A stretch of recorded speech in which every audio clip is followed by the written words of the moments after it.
I come from south. After a ride with the Eurocity, which goes from Milano the way up to Zurich, I leave the train in Bellinzona to deposit my luggage. Today I need just little luggage. A pencil, a sketchbook, and my iPhone will be enough. I plan to record my journey through quick drawings, but time is short. With a few lines I will have to trace the key moments of my trip. I use a map. On my phone I can place little red stars. One star, one sketch, one moment. In general, I orientate myself better on a map than within the landscape. The view from above gives me security.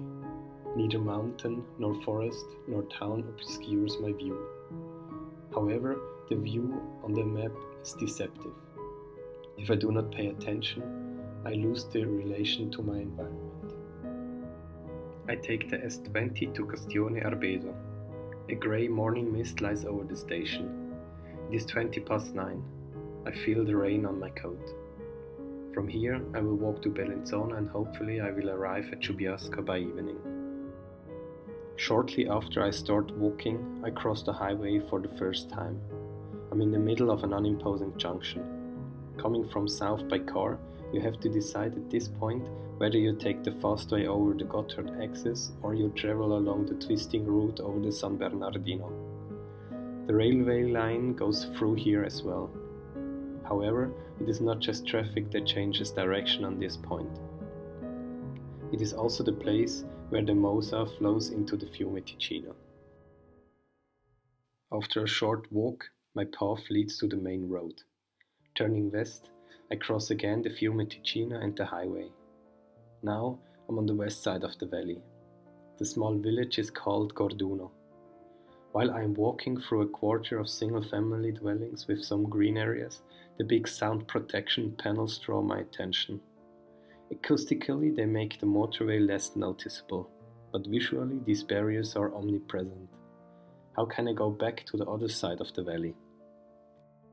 The answer to my question I get a few minutes and one sketch later. Through a small door I cross the sound protection wall. I have to bend down a little to get to the other side, and as I set myself upright, the noise of the highway hits me with its full power. And here I am, in the strange zone between east and west, defined by highway and river. The tearing water and the fast cars are equally frightening. Both I leave behind while I walk east. The view back shows a summary of the last hour. An amazing landscape, the presence of infrastructure, and connections in two directions. The highway from north to south and bridges from west to east. Do I finally come closer to Bellinzona? I follow a path that seems to lead to the city. I see cultivated land, other single-family houses and some apartment buildings. The area feels less rural, but still not urban. Consistently I'm looking for the famous landmark of the city. Sometimes I catch a glimpse through a row of houses.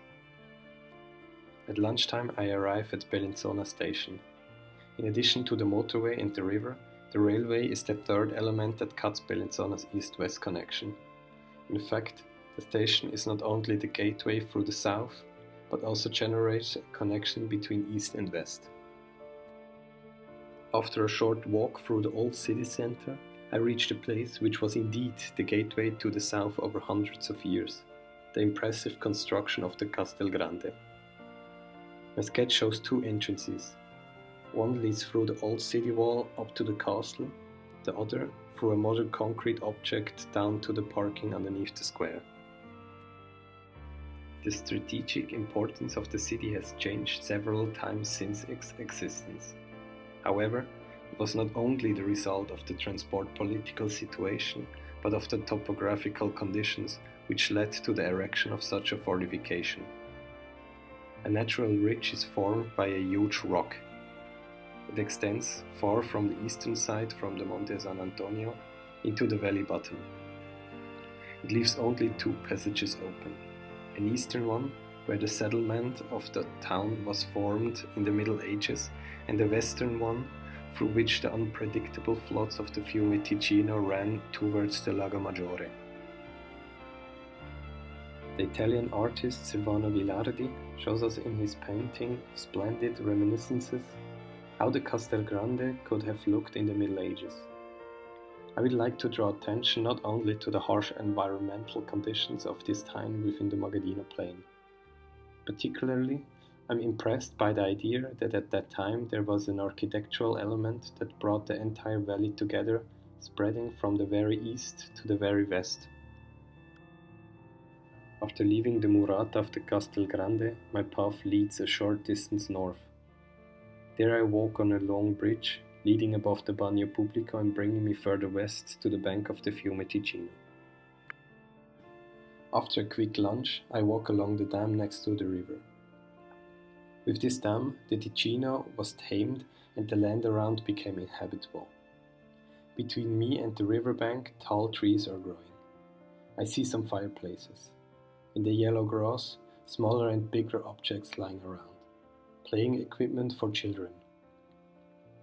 Beside to the time, I add one key word to each sketch. With this word I try to capture a feeling, something I can't tell with a sketch. Here I write noise.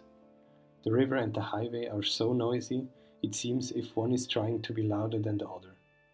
I can't imagine a sadder place for a local recreation area. For the first time on my journey, I crossed a motorway over a bridge. My legs are already a bit tired, my clothes are humid because of the rain. I look down. I see the cars moving quickly and continuously from north to south, and in the opposite direction. Suddenly, I'm aware of how many people pass Bellinzona without seeing, without experiencing Bellinzona. They view focus what is far away. They see the Lago Maggiore, they see Milano, they see the south. A passage that takes 1 day by foot takes 3 minutes by car. After some stops I reach Monte Carasso, an island in the west of Bellinzona with its own rules. I notice now that Bellinzona does not exist as a connected city fabric. It consists of individual islands. These islands are held together by bridges and underpasses. The last time on my trip I crossed the motorway and the river. On a modern curved bridge I return to the east side of the valley. It's 5:20 in the evening. My trip ends at the station of Giubiasco. I stand on the roof of an old granary. This is probably the highlight of my journey. The sky turns from dark grey to black. I see Bellinzona with its 3 castles glowing in the dark. The highway shows itself as an illuminated moving snake. Once again I realize the enormous position that Bellinzona once had to have. For 8,000 years, nothing could bypass this city on its way from north to the south. Today it can. Today the highway passes, the railway passes, and the river passes. I understand that Bellinzona is probably just distinguishable by walking.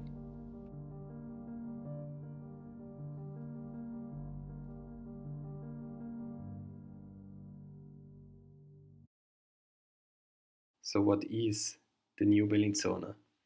In my opinion, we could have talked about a new Bellinzona around 10 or 15 years ago. At this time, there was a group of architects such as Aurelio Galfetti, Luigi Snozzi or Livio Vacchini, who were really able to change Bellinzona, giving the city a new shine. Monte Carasso or the restoration of the Castel Grande were large-scale projects which could significantly influence public life and tourism. On my way from Castione to Giubiasco, I have recognized that the city has been growing in just 2 directions. South and north of the old city center, detached single-family houses are spreading. Of course, young architects are trying to make contributions to the future of Bellinzona through new ideas and technologies. Unfortunately, these are often merely individual objects. They are exciting and innovative, but can only occasionally contribute to improvement of the city. I think that in order to speak about the new Bellinzona, the east-west connections would have to be strengthened. The city should be densified beyond the Fiume Ticino and the motorway.